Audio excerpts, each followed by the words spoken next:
in conversation with scriptwriter and lecturer Goran Stefanovski.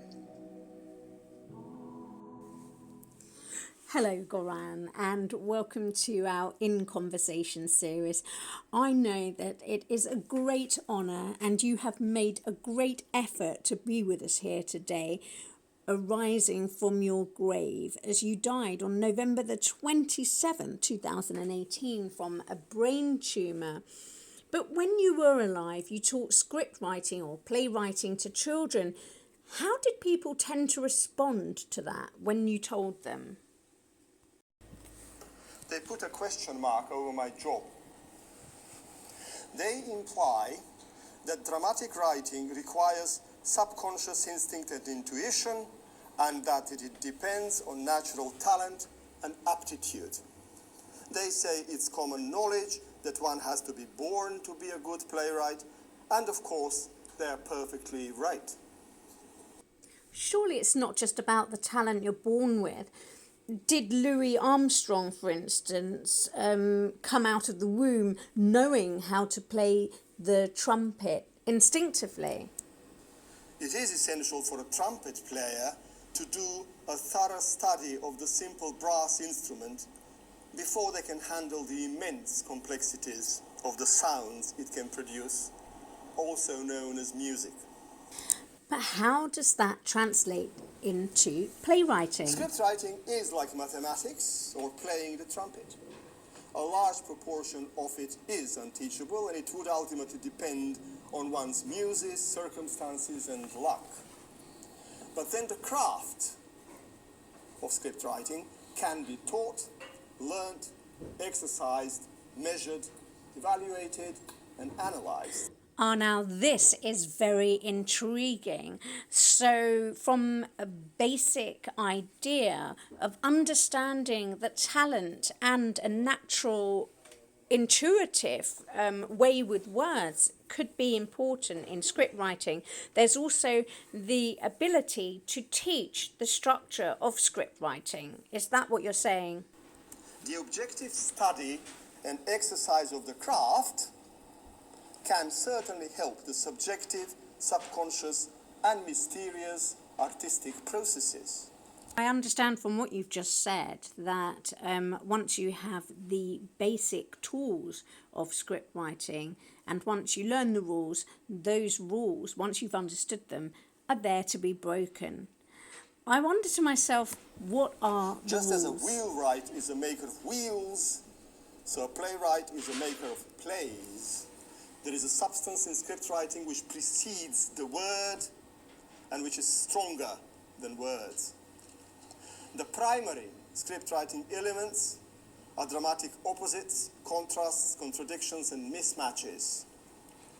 These binary oppositions are dynamic units containing potential dramatic energy, tension, and friction. They are potential dramatic traps, i.e.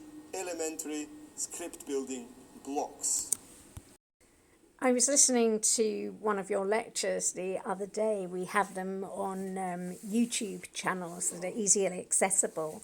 And after listening to your lecture about the building blocks, I was watching an episode of Frasier, and I could see the tension that you're referring to, the conflict, the setup of the situation, and how that is crafted in that TV series. I would love to have those blocks explained to me explicitly.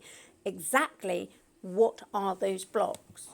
These are the 6 inexhaustible paradigms of potential scripting matter. The where, i.e. traps of place, space, or location. The when, i.e. traps of time, timing, or edit.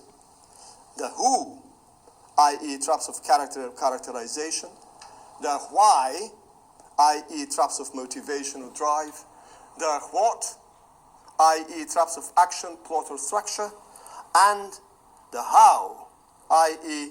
traps of one's approach, or vision, or genre.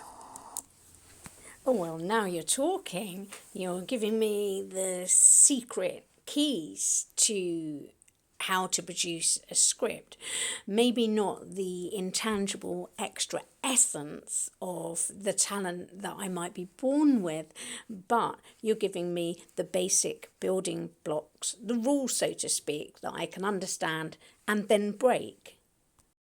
I wonder, how do your students respond to these tools that you give them?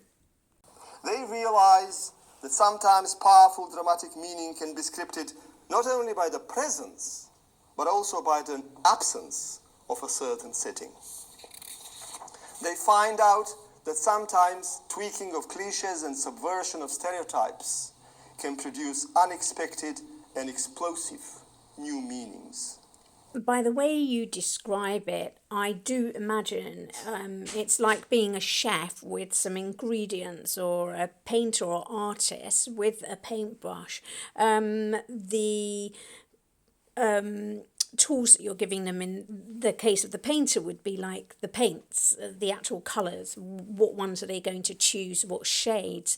So that's very intriguing to me.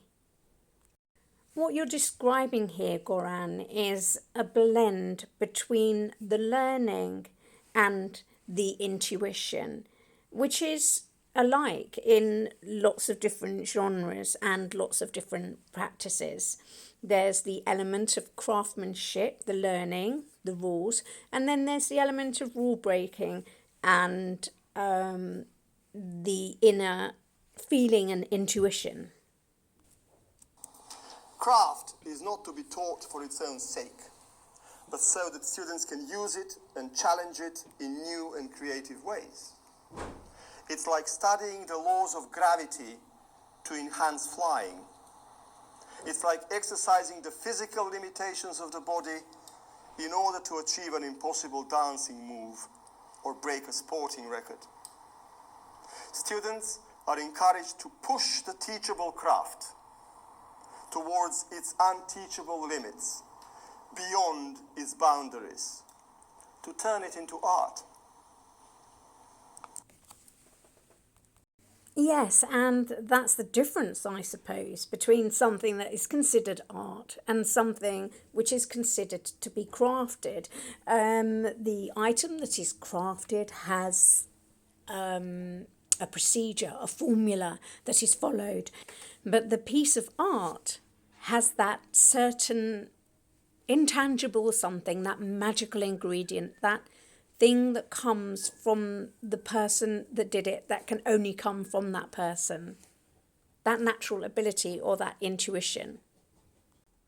Is it that very intuition, that very natural ability, the student's own connections and own thoughts, that is actually the unteachable that you refer to in the lecture that I watched the other day on YouTube?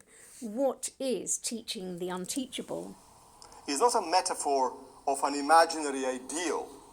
It is a standard required for the daily grind of creative teaching. I've always liked the political, poetic, and hip slogan of the 60s, "Be realistic, demand the impossible." To me, this always sounded like a teacher's war cry: be realistic and teach the unteachable.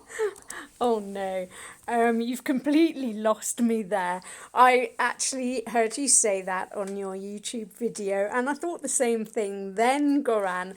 I don't know what you mean by the 60s saying, and but that doesn't make what you're saying any less valid. Are you able to explain it in a different way to me? Help me understand. If politics is the art of the possible, then surely art is the politics of the impossible. Shouldn't the teaching of it be likewise? Well, Goran, thank you so much for that beautiful interview and an extremely powerful statement to end on. Thank you so much for your time today, and I wish you well, and may you continue to rest in peace. Reflection on this piece of work. This piece of work enabled me to crystallise even further the ideas that Stefanovski has, and to enable me to go back to these ideas and these building blocks to use them in my own writing when it comes to it.